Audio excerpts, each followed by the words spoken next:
एक जंगल में किसान का घर था। घर से बाहर किसान का बेटा चॉकलेट खा रहा था। उसी घर के छत पर गोरी कौवा और टूनी चिड़िया बैठ के बातें कर रही थी। टूनी बहन, किसान का बेटा क्या खा रहा है? देखने से तो बहुत ही स्वादिष्ट दिखाई दे रहा है। गोरी बहन, ये चॉकलेट है और चॉकलेट खाने में मीठा होता है। टूनी बहन, मुझे भी चॉकलेट खाना है। आप इधर उधर देखिए, मैं चॉकलेट लेके आती हूँ। गोरी बहन, ये क्या? आप तो खुद भी मरोगी और मुझे भी मरवाओगी। उसके बाद गोरी कौवा चॉकलेट लेके उड़ जाती है और बच्चों तेज से आवाज से रोने लगती है। गोरी बहन, खुद तो आप मरोगी, मुझे भी मरवाओगी। चलो यहाँ से भाग चले, नहीं तो वो किसान की पत्नी जान ही मार डालेगी। टूनी बहन, ये सब छोड़ो, चॉकलेट तो बहुत ही स्वादिष्ट था। गोरी बहन, आपको ऐसा नहीं करना चाहिए था। छोटे बच्चे से कोई चीज छीन के नहीं खाते हैं। चॉकलेट खाने के बाद दोनों चिड़िया चल जाते हैं तिनका बिखेरने के लिए।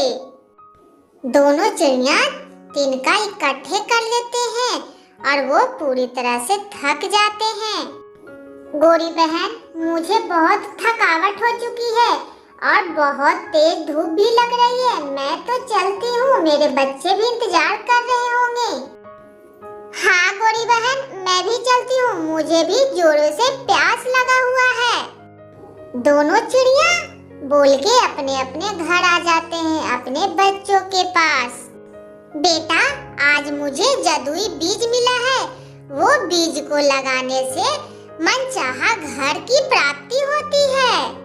चिड़िया मन में सोचती है, गर्मी के लिए मिट्टी का ही घर अच्छा होगा। हे जादुई बीज, मुझे मिट्टी का घर दे दो। जादुई बीज ने मिट्टी का घर दे दिया और उसमें माँ, बेटा और बेटी आराम से रहने लगे। और इधर गोरी बोलती है, सुनो जी, आज मुझे ना जादुई बीज मिला है। गोरी, आज भी नहीं तुम तिनका लेके आई? तुम्हें क्या हो गया है? मैं सुबह से काम कर कर के थक गया हूँ। अब मैं जाता हूँ सोने, मुझे जगाना मत। और इधर जादुई बीज को लगाने के लिए गोरी कौवा सोच ही रही थी, मैं किस चीज का घर मांगू?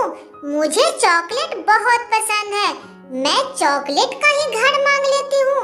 यही अच्छा रहेगा, मन भर के खाऊंगी और घर का घर भी रह जाएगा। इतना बोलते ही चॉकलेट का घर तैयार हो गया और गोरी कौवा का तो खुशी का ठिकाना ही नहीं रहा। ये सब सुन के काले कौवा की नींद खुलती है।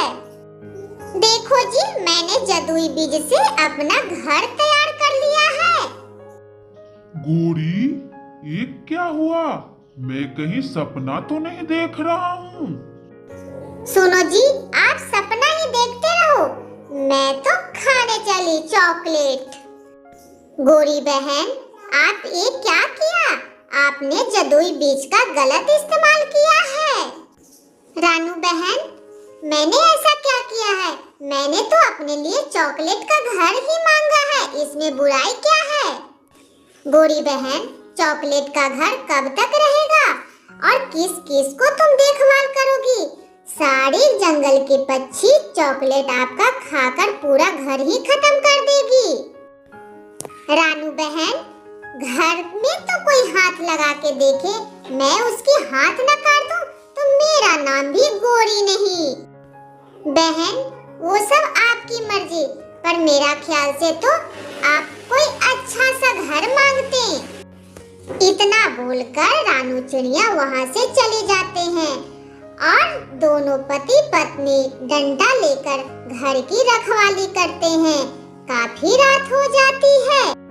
सभी चिड़िया पेड़ों के नीचे बैठकर इकट्ठे बात कर रहे थे कि अरे ये देखो, ये दुष्ट पति पत्नी कब सोएगा? मुझे तो चॉकलेट खाने के लिए लाड टपक रहे हैं। मुझे से तो अब रहा ही नहीं जा रहा है। गोरी, कब तक ऐसे बैठे रहेंगे? मुझे तो नींद के मारे आंखें लाल लाल हो रही हो। थोड़ा सा सो लेते हैं, उसके बाद जग जाएंगे।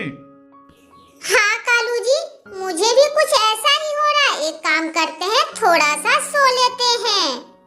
थोड़ा सा सोने के चक्कर में दोनों को 2 रात हो जाते हैं और इधर चिड़िया मन भर के खाकर और अपने घर भी ले जाते हैं। 2 दिन के बाद नींद खुलती है दोनों की। हाय, मैं लुट गई, मैं बर्बाद हो गई।